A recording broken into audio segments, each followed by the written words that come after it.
Hi friends, good morning. Welcome to my channel. ಈ ನನ್ನ ವಿಡಿಯೋವನ್ನು ಸ್ಕಿಪ್ ಮಾಡದೆ ಪೂರ್ತಿಯಾಗಿ ನೋಡಿ. ಈ ವಿಡಿಯೋದಲ್ಲಿ ಏನು ವಿಶೇಷ ಇದೆ ಅಂತ ನಿಮಗೆ ಅರ್ಥ ಆಗುತ್ತೆ. ನಾವು ಮಂಗಳೂರು ಬಸ್ ಸ್ಟ್ಯಾಂಡ್ ಇಳಿದ ತಕ್ಷಣ ಬಸ್ ಸ್ಟ್ಯಾಂಡ್ ಆಚೆ ಹೊರಗಡೆ ಬಂದಾಗ ಈ ಥರ ಬಣ್ಣ ಬಣ್ಣದ ಹೂಗಳನ್ನು ನೋಡಿದ್ವಿ. ತುಂಬ ಚೆನ್ನಾಗಿತ್ತು ಹೂಗಳು. ನೋಡಿ ಯಾವ ಥರ ಇದೆ, ಎಷ್ಟು ಚೆನ್ನಾಗಿದೆ ಅಂತ ನೋಡಿ. ಹೂಗಳನ್ನು ಯಾವ ಥರ ಕಟ್ಟಿದ್ದಾರೆ, ಯಾವ ಥರ ಮಾರಾಟ ಮಾಡ್ತಿದ್ದಾರೆ ಅಂತ ನೋಡಿ. ಎಲ್ಲ ಥರದ ಬಣ್ಣ ಬಣ್ಣಗಳದ ಹೂಗಳಿದೆ. ಯಾವುದೇ ಒಂದು ಮಾಲೆ ತೊಗೊಂಡ್ರು ಕೂಡ 30 ರೂಪಾಯಿ 50 ರೂಪಾಯಿ ಒಂದು ಮಾಲೆಗೆ ಇತ್ತು ನೋಡಿ. ಈ ಥರ ಇದೆ ಬಸ್ ಸ್ಟ್ಯಾಂಡ್ ಹೊರಗಡೆ ಬಂದಾಗ, ಮಂಗಳೂರು ಬಸ್ ಸ್ಟ್ಯಾಂಡ್ ಹೊರಗಡೆ ಬಂದಾಗ ಈ ಥರ ಹೂಗಳನ್ನು ಮಾರಾಟ ಮಾಡ್ತಿರ್ತಾರೆ ನೋಡಿ. ಎಷ್ಟು ಚೆನ್ನಾಗಿ ಕಾಣಿಸುತ್ತಲ್ವ ಹೂಗಳು. ನೋಡೋಕ್ಕೂ ಕಣ್ಣಿಗೆ ತಂಪು ಅನಿಸುತ್ತೆ, ಹಿತ ಅನಿಸುತ್ತೆ. ಹಾಗಾಗಿ ನೋಡಿ ಹೂಗಳು ಯಾವ ಥರ ಇದೆ ಅಂತ. ನಾವು ಕೇಳಿದ್ವಿ ಆಗ ಮಾಲೆ ಅಂತ 30 ರೂಪಾಯಿ ಅಂತ ಹೇಳ್ತಿದ್ರು ಅವರು. ನೋಡಿ ಈ ಥರ ಇದೆ ನೋಡಿ. ಈ ಥರ ಹೂಗಳನ್ನು ಮಾರಾಟ ಮಾಡ್ತಿದ್ರು. ಮಾರಾಟ ಮಾಡುವಾಗ ನೋಡಿ ಬಣ್ಣ ಬಣ್ಣದ ಯಾವ ಥರ ಎಷ್ಟು ಚೆನ್ನಾಗಿ ಕಾಣಿಸುತ್ತೆ ಅಲ್ವಾ ಹೂಗಳು. ಇಲ್ಲಿ ನೋಡಿ ಬಸ್ ಸ್ಟ್ಯಾಂಡ್ ಆಚೆ ಎದುರುಗಡೆ ಇದು ಲಾಲ್ಬಾಗ್ ಪಾರ್ಕ್ ಬಸ್ ಸ್ಟಾಪ್ ಅಂತಾರೆ ನೋಡಿ. ಈ ಥರ ಇದೆ ಹೂಗಳು. ನಾವು ಕೇಳಿದ್ವಿ ಏನು ಇಷ್ಟೊಂದು ಹೂಗಳು ಯಾವ ಥರ ಮಾಲೆ, ಒಂದು ಮಾಲೆಗೆ ಎಷ್ಟು ಅಂತ ಕೇಳಿದಾಗ 30 ರೂಪಾಯಿ ಅಂತ ಹೇಳ್ತಿದ್ರು. ನನಗೆ ಹೂಗಳನ್ನು ನೋಡಿ ತುಂಬ ಖುಷಿ ಆಯಿತು. ನೋಡಿ ಇದು ಸೇವಂತಿ ಅಂತೂ ಬಣ್ಣ ಬಣ್ಣದಾಗಿ ಕಟ್ಟಿದ್ರು. ಈ ಹೂಗಳನ್ನು ಅಂದರೆ ಬಸ್ ಸ್ಟ್ಯಾಂಡ್ ಆಚೆ ಬಂದಾಗ ಈ ಹೂಗಳನ್ನು ನಿಮಗೆ ತೋರಿಸ್ಬೇಕು ಅಂತ ನಾನು ಈ ವಿಡಿಯೋ ಮಾಡಿದೆ. ಹೂಗಳನ್ನು ನೋಡಿ ನನಗೆ ವಿಡಿಯೋ ಮಾಡಬೇಕು, ತೋರಿಸ್ಬೇಕಂತ ಆಸೆ ಆಯಿತು. ಹಾಗಾಗಿ ಹೂಗಳ ವಿಡಿಯೋಗಳನ್ನು ಮಾಡಿದೆ ನೋಡಿ. ಎಷ್ಟು ಚೆನ್ನಾಗಿ ಅನಿಸುತ್ತಲ್ವ ಹೂಗಳನ್ನು ನೋಡಿ. ಅದು ಬೇರೆ ಹೆಣ್ಮಕ್ಳಿಗೆ ಹೂಗಳಂದರೆ ತುಂಬ ಖುಷಿ, ತುಂಬ ಅಪರೂಪ ಅಲ್ವ ಹೂಗಳಂತಂದರೆ. ನೋಡಿ ಗುಲಾಬಿ ಕೇಳಿದಾಗ ಅದು 50 ರೂಪಾಯಿ ಮಾಲೆ ಅಂತ ಹೇಳಿದರು. ಇವಾಗ ನಾವು ಬಸ್ ಸ್ಟಾಪಿಂದ ಎಲ್ಲಿ ಬಂದೀವಿ ಅಂತಂದರೆ, ನಾವು ಇವಾಗ ಮಂಗಳೂರು ಬೀಚ್ಗೆ ಬಂದಿದ್ದೀವಿ. ಮಂಗಳೂರು ಬೀಚಲ್ಲಿ ನೋಡಿ ಈ ಥರ ತುಂಬ ಸೆಕೆಯಲ್ಲಿ ಮಳೆ ಇದ್ದರೂ ಕೂಡ, ಮಳೆ ನಿಂತ ತಕ್ಷಣ ಫುಲ್ ಬಿಸಿಲು ಬಿದ್ದ ತಕ್ಷಣ ನಮಗೆ ಒಂದು ಅರ್ಧ ತಾಸು ಕೂಡ ನಮಗೆ ಆ ಬಿಸಿಲಲ್ಲಿ ನಿಲ್ಲಕ್ಕಾಗಲ್ಲ. ಆ ಥರ ಬಿಸಿಲು ಇರುತ್ತೆ ಅಲ್ಲಿ ನೋಡಿ. ಮಂಗಳೂರು ಬೀಚ್ಗೆ ಇವಾಗ ಎಂಟ್ರಿ ಕೊಡ್ತಿದ್ವಿ. ಸ್ವಲ್ಪ ತಂಪು ಆಗಲಿ ಅಂತ ಐಸ್ ಕ್ರೀಮ್ ತೊಗೊಂಡ್ವಿ. ತಿನ್ಕೊಂಡು ಹೋಗೋಣ ಸ್ವಲ್ಪ ಇಲ್ಲಿಂದ ಅಂಥೇಳಿ ಐಸ್ ಕ್ರೀಮ್ ತೊಗೊಂಡು ತಿನ್ಕೊಂಡು ಹೋಗ್ತಾಯಿದ್ವಿ ನೋಡಿ. ಚಾಕ್ಲೇಟ್ ಐಸ್ ಕ್ರೀಮ್ ತೊಗೊಂಡು ಅವ್ರು ಬೇರೆ, ನನ್ನ ಫ್ರೆಂಡ್ಸ್ ಕೂಡ ನನಗೆ ಹೆಂಗಿಸ್ತಾಯಿದ್ರು. ನಾನು ಅದು ತೊಗೊಂಡೆ, ನೀನು ಇದು ತೊಗೊಂಡೆ ಅಂತ ಆ ಥರ ಹಂಗಿಸಿ ಹೇಳ್ತಿದ್ರು. ಹಾಗಾಗಿ ನಾನು ತೋರಿಸ್ಕೊಂಡು ಅವರನ್ನು ರೇಗಿಸ್ಕೊಂಡು ತಿಂತಾಯಿದ್ದೆ ನೋಡಿ. ಇವಾಗ ಮಂಗಳೂರು ಬೀಚ್ಗೆ ಎಂಟ್ರಿ ಕೊಡ್ತಾ ಇದ್ದೀವಿ ನೋಡಿ. ಮಂಗಳೂರು ಬೀಚ್ ನೋಡಿ, ಖುಷಿಪಡಿ ನೋಡಿ. ಏನಿದೆ, ಯಾವ ಥರ ಇದೆ, ಜನರಿಗೆ ಬಿಡ್ತಾರೆ ಇಲ್ವಾ ಅಂತ ನಾನು ಮುಂದೆ ಹೇಳ್ತಾ ಹೋಗ್ತೀನಿ ನೋಡಿ. ಇವಾಗ ಮಂಗಳೂರು ತುಂಬ ಬಿಸಿಲು, ಅಂದರೆ ಕೆಳಗೆ ಮರಳುಗಳನ್ನು ಸುಡ್ತಾ ಇತ್ತು. ಹಾಗೆ ಆಮೇಲೆ ಸಿಕ್ಕಾಪಟ್ಟೆ ಅಂದರೆ ಬಿಸಿಲು ಅಂದರೆ ಬಿಸಿಲು. ಮಳೆ ಅದೇ ತಕ್ಷಣ ಮಳೆ ಬಂದು ಒಂದು 10 ಮಿನಿಟ್ಸ್ ಆಗಿ ಹೋಗಿತ್ತು ಕೂಡ ಅಂದರೂ ನಾವು ಅದೇ ಮಳೆ ನಿಂತ ತಕ್ಷಣ ಹೋಗಿದ್ದೀವಿ ಅಂದರೂ ಕೂಡ ಆ ಥರ ಅಷ್ಟೊಂದು ಮಳೆ. ಇನ್ನೊಂದು, ಇಲ್ಲಿ ಬೀಚ್ಗೆ ಇಳಿಯುವಾಗ ಅಲ್ಲಿ ಪ್ರತಿಯೊಂದು ಕಡೆ ಸೂಚನಾ ಫಲಕಗಳನ್ನು ಹಾಕಿದರು. ಅಪಾಯವಿದೆ, ದಾಟಬೇಡಿ, ಇಳಿಯಬೇಡಿ, ನೀರಿನಲ್ಲಿ ಇಳಿಯಬೇಡಿ ಅಂತ ಪ್ರತಿಯೊಂದು ಕಡೆ ಸೂಚನಾ ಫಲಕಗಳನ್ನು ಹಾಕಿದರು. ಹಾಗಾಗಿ ಇದು ಬಳ್ಳಾಲ್ ಬೀಚ್ ಅಂತ, ಮಂಗಳೂರು ಬಳ್ಳಾಲ್ ಬೀಚ್. ಇದರಲ್ಲಿ ತುಂಬ ಅಂದರೆ ನೀರಿನ ರಭಸ ತುಂಬ. ಆಮೇಲೆ ತುಂಬ ಒಂದು 10 ಫೀಟ್ ಹೋದ ತಕ್ಷಣವೇ ಅಷ್ಟೊಂದು ಆಳವಿದೆ ಅಂತೆ. ಹಾಗಾಗಿ ನೀರಿನಲ್ಲಿ ಇಳಿಬೇಡಿ ಅಂತ ಮೊದಲೇ ನಮ್ಮನ್ನು ಹೇಳಿ ಕಳಿಸ್ತಿದ್ರು ನೋಡಿ. ಈ ಥರ ಕಲ್ಲು ಬಂಡೆಗಳ ಗುಡ್ಡನೇ ಹಾಕಿದ್ದಾರೆ ನೋಡಿ. ನೀರಿನ ರಭಸ ಯಾವ ಥರ ಬರ್ತಿದೆ ಅಂತ ನಮಗೆ ದೂರಿನಿಂದನೇ ಖುಷಿ ಆಗ್ತಿತ್ತು ತುಂಬ ನೋಡಿ. ಈ ಥರ ರಭಸ ಬಂದ ತಕ್ಷಣ ಯಾವ ಥರ ಕಾಣುತ್ತೆ ಅಂದರೆ, ಹಿಂದೆಲ್ಲ ನೀರು ಇದೆ, ಮುಂದೆ ಹಾಲು ಚೆಲ್ಲಿದಾರೇನೋ ಅನ್ನಿಸ್ತಾ ಇತ್ತು. ಆ ಥರ ನೀರಿನ ರಭಸ ನೋಡಿ. ಎಷ್ಟೊಂದು ಧುಮುಕುಗಳು ಬರ್ತಾಯಿದೆ ಅಂತ ನೋಡಿ. ಎಷ್ಟೊಂದು ಕ್ಲೀನಾಗಿ ಅಂದರೆ ಎಲ್ಲ ಬಂದಿರುವಂಥ ಹೊಲಸುಗಳನ್ನು ಕೊಚ್ಕೊಂಡು ಹೋಗೋ ಥರ ಇತ್ತು ಅದು. ಜನರು ಕೂಡ ಅಲ್ಲಿ ಹತ್ತಿರ ಹೋಗೋಕ್ಕೂ ಹೆದರುತ್ತಿದ್ರು. ಯಾಕಂದರೆ ಅಲ್ಲಿ ಸಣ್ಣದಾಗಿ ಕಾಣಿಸ್ತಾ ಇರ್ತಾವಲ್ಲ ಬಂಡೆಗಳು, ಅಲ್ಲಿ ಬಂದರೂ ಕೂಡ ಹೆದರ್ತಿದ್ರು. ಯಾಕಂತಂದರೆ ತುಂಬ ನೀರಿನ ರಭಸವಿದೆ ಅಂತ ನೀರಿನಲ್ಲಿ ಇಳಿಯೋಕ್ಕೆ ಹೋಗ್ತಿರ್ಲಿಲ್ಲ ಯಾರು.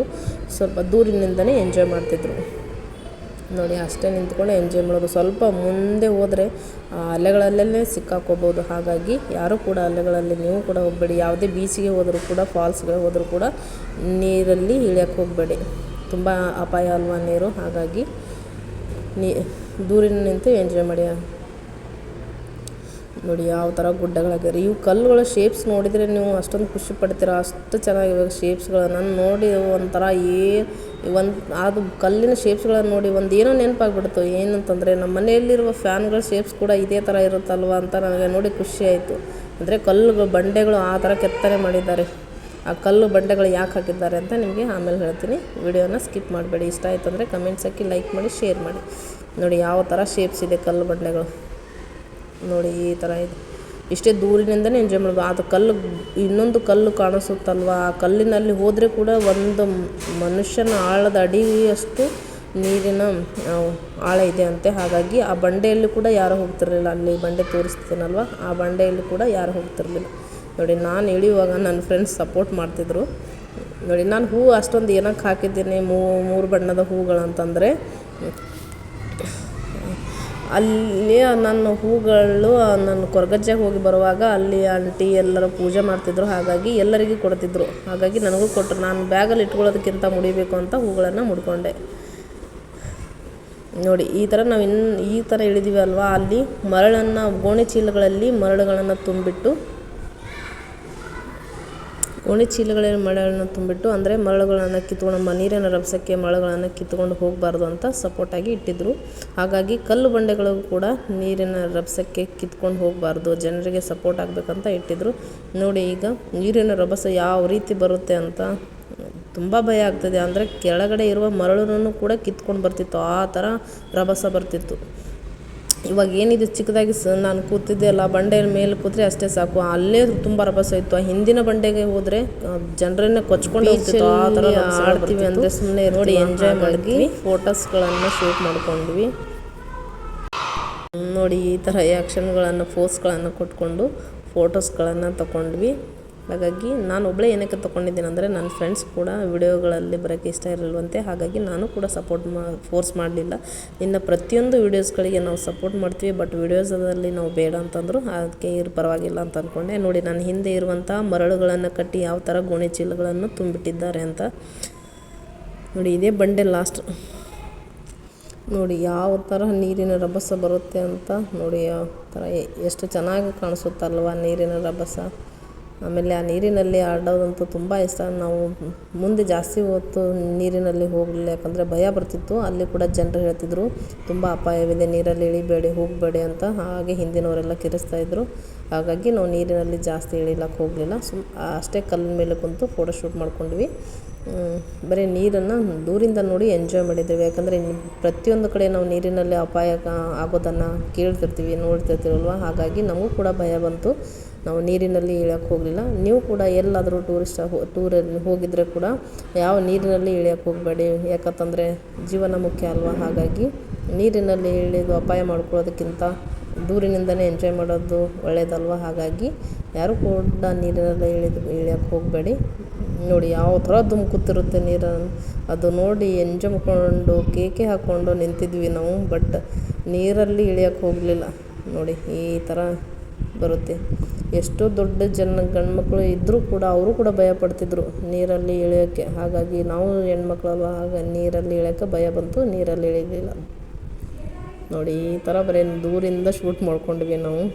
ನೋಡಿ ಎಷ್ಟೊಂದು ಎತ್ತರದಲ್ಲಿ ಬಂದು, ನೋಡಿ ಎಷ್ಟು ಎತ್ತರವಾಗಿ ಬಂದು ಈ ಥರ ಪಲ್ಟಿ ಆದಂಗೆ ಆಗುತ್ತೆ ನೀರು. ಅಷ್ಟೊಂದು ರಭಸ ಅಂದರೆ ರಭಸ. ನೋಡಿ ಯಾವ ಥರ ಹಾಲು ಕಂಡಂಗೆ ಕಾಣಿಸುತ್ತೆ ನೀರು. ನೋಡಿ ಯಾವ ಥರ ಎತ್ತರದಲ್ಲಿ ಬಂದು ಕಲ್ಲಿಗೆ ಅಪ್ಪಳಿಸಿ ಇಷ್ಟೊಂದು ದೂರ ಬಂದು ಆಮೇಲೆ ಅದರಲ್ಲಿ ನಿಂತಿರ್ತಿದ್ದೀವಲ್ವ, ಒಂದು 3-4 ಇಂಚಸ್ ಆದರೂ ಮರಳು ಕಿತ್ಕೊಂಡು ಬರ್ತಿತ್ತು. ಆ ಥರ ಧುಮುಕು ಬರ್ತಿತ್ತು ಅಲೆಗಳು. ನೋಡಿ ಹಾಲು ಕಂಡಂಗೆ ಕಾಣಿಸುತ್ತೆ. ಅವು ಕಲ್ಲು ಬಂಡೆಗಳ ಸಪೋರ್ಟ್ ಇದ್ರೇ ಮರಳು ಕಿತ್ಕೊಂಡು ಹೋಗಲ್ಲ, ಆ ಥರ. ಅದಕ್ಕೆ ಸಪೋರ್ಟ್ಗೋಸ್ಕರ ಕಲ್ಲುಗಳ ಬಂಡೆಗಳನ್ನು ಹಾಕಿದ್ದಾರೆ.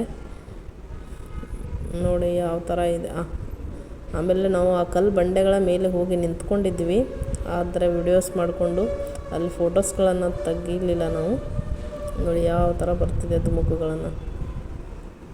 ತುಂಬ ಎಂಜಾಯ್ ಆಗುತ್ತೆ ನೀರು ನೋಡಿದ ತಕ್ಷಣ ಅಲ್ವ. ಯಾರಿಗಾದರೂ ನೀರು ಅಂದರೆ ಖುಷಿ, ಬಟ್ ಅಪಾಯ ಅಲ್ವ ನೀರು ಕಂಡ್ರೆ. ನೋಡಿ ಯಾವ ಥರ ಇದೆ ಮಂಗಳೂರು ಬೀಚ್. ಇದಕ್ಕೆ ಬಳ್ಳಾಲ್ ಬೀಚ್ ಅಂತ ಕರೀತಿರ್ತಾರೆ ಮಂಗಳೂರಲ್ಲಿ. 3 ಬೀಚ್ ಇದೆ ಅಂತೆ. ಹಾಗಾಗಿ ನಾವು ಒಂದು ಬೀಚಿಗೆ ಮಾತ್ರ ಹೋಗಿದ್ವಿ. ಅಲ್ಲಿ ಯಾವ ಬೀಚಲ್ಲಿ ಕೂಡ ಜನರಿಗೆ ಬಿಡ್ತಿರ್ಲಿಲ್ವಂತೆ. ಹಾಗಾಗಿ ಇದೇ ಹತ್ತಿರದಿಂದ ನೋಡಬೇಕು ಅಂತ ನಾವು ಈ ಬಳ್ಳಾಲ್ ಬೀಚ್ಗೆ ಬಂದ್ವಿ. ನೋಡಿ ನೀರು ಎಷ್ಟೊಂದು ಫೋರ್ಸಾಗಿ ಪ್ರೆಷರಾಗಿ ಬರುತ್ತೆ ಅಂತ. ನೋಡಿ ದೂರ ಬಂದಿದ ತಕ್ಷಣ ಫುಲ್ ಹಾಲು ಚೆಲ್ಲಿದಾರೇನೋ ಅಂತ ಅನ್ನಿಸ್ತಿರುತ್ತೆ ಅಲ್ವಾ. ನೋಡಿ ಹೋಗುವಾಗ ಐಸ್ ಕ್ರೀಮ್ ತಿನ್ಕೊಂಡು ಹೋಗಿದ್ವಿ, ಮತ್ತೆ ಬಂದ ತಕ್ಷಣ ಅಲ್ಲಿ ಮತ್ತೆ ಜ್ಯೂಸ್ ಸೆಂಟ್ರ್ ಹತ್ರ ಬಂದು ಜ್ಯೂಸ್ ಕುಡಿಬೇಕಂತ ಬಂದ್ವಿ. ನೋಡಿ ಮೊದಲು ಐಸ್ ಕ್ರೀಮ್ ತಿನ್ಕೊಂಡು ಆಮೇಲೆ ಇವಾಗ ಲೆಮನ್ ಜ್ಯೂಸು ಆಮೇಲೆ ಬನಾನಾ ಜ್ಯೂಸ್ ಎಲ್ಲ ಯಾಕಂದರೆ ಅಷ್ಟೊಂದು ತುಂಬ ಸೆಕೆ, ಅಂದರೆ ಸಮುದ್ರ ತೀರದಲ್ಲಿ ಅಷ್ಟೊಂದು ಸೆಕೆ ಇರುತ್ತೆ ಅನಿಸುತ್ತೆ. ನೋಡಿ ಈ ಥರ ಜ್ಯೂಸ್ ಸೆಂಟ್ರ್ ಇತ್ತು. ನೋಡಿ ಇವಾಗ ಬೀಚಿಂದ ಆಚೆ ಬಂದರೆ ಈ ಥರ ಇದೆ ಬೀಚಿನ ಬದಿಯಲ್ಲಿ. ಹೊರಗಡೆ ಬಂದಾಗ ನೋಡಿ ನಾವು ಮೊದಲು ಲೆಮನ್ ಜ್ಯೂಸ್ ತೊಗೊಂಡ್ವಿ, ಅದು ಕುಡಿದ್ವಿ. ನಂತರ ಏನು ಮಾಡಿದ್ವಿ ಅಂದರೆ ಅದು ಜ್ಯೂಸ್ ಅಷ್ಟೇ ಕೋಲ್ಡ್ ಅನ್ನಿಸ್ಲಿಲ್ಲ ನಮಗೆ, ಹಾಗಾಗಿ ಮತ್ತೇನು ಮಾಡಿದ್ವಿ ಬನಾನಾ ಜ್ಯೂಸನ್ನು ತೊಗೊಂಡ್ವಿ. ನೋಡಿ ಅದು ತುಂಬ ವೆರಿ ಟೇಸ್ಟಾಗಿತ್ತು. ಎಲ್ಲರೂ ಒಂದೊಂದು ತೊಗೊಂಡ್ವಿ. ಫ್ರೆಂಡ್ಸ್ ಜೊತೆ ಅಂದರೆ ಎಂಜಾಯ್ಮೆಂಟ್ ಅಲ್ವಾ, ಹಾಗಾಗಿ ಇನ್ನೊಂದು ಸೆಕೆಯನ್ನು ಅಷ್ಟೊಂದು ತಾಳಲಾಗ್ತಿರಲಿಲ್ಲ, ಅಷ್ಟೊಂದು ಸೆಕೆ ಇತ್ತು. ಹಾಗಾಗಿ ನಾವು ಪ್ರತಿಯೊಂದು ಏನು ತಿನ್ನಬೇಕು, ಏನು ಇದು ತಂಪಾದ ಏನು ಕುಡಿಬೇಕು, ಅಷ್ಟೊಂದು ಸೆಕೆ ಇತ್ತು ತುಂಬ. ಹಾಗಾಗಿ ತಂಪನ್ನು ಜ್ಯೂಸನ್ನು ಕುಡಿದು ನಾವು ತಂಪಾಗಬೇಕು ಅಂತ ನಾವು ಜ್ಯೂಸನ್ನು ತೊಗೊಂಡ್ವಿ. ಅದು ಚೆನ್ನಾಗಿತ್ತು, ಅಂದರೆ ಲೆಮನ್ ಜ್ಯೂಸ್ಗಿಂತ ಇದು ಬನಾನಾ ಜ್ಯೂಸ್ ತುಂಬ ಚೆನ್ನಾಗಿತ್ತು. ನೋಡಿ ನನ್ನ ಫ್ರೆಂಡ್ ಹಿಂದೆ ನಿಂತು ವಿಡಿಯೋ ಮಾಡ್ತಿದ್ದಾಳೆ, ಅಂದರೆ ಅವಳು ವಿಡಿಯೋದಲ್ಲಿ ಬರೋಕ್ಕೆ ಇಷ್ಟ ಇರಲಿಲ್ಲವಂತೆ. ಹಾಗಾಗಿ ನನ್ನ ಪ್ರತಿಯೊಂದು ವಿಡಿಯೋಗೆ ಸಪೋರ್ಟ್ ಮಾಡಿದ್ದಾರೆ. ಥ್ಯಾಂಕ್ ಯು ಅಂತ ಹೇಳ್ತೇನೆ ಈ ವಿಡಿಯೋಸ್ಗಳ ಮೂಲಕ ಅವರಿಗೆ. Thank you. ನೀವು ಬೀಚ್ಗೆ ಹೋಗಿ ಎಂಜಾಯ್ ಮಾಡಿ ಅಂತ ಹೇಳ್ತೀನಿ, ಬಟ್ ನೀರಲ್ಲಿ ಇಳಿಯೋಕ್ಕೆ ಹೋಗಬೇಡಿ.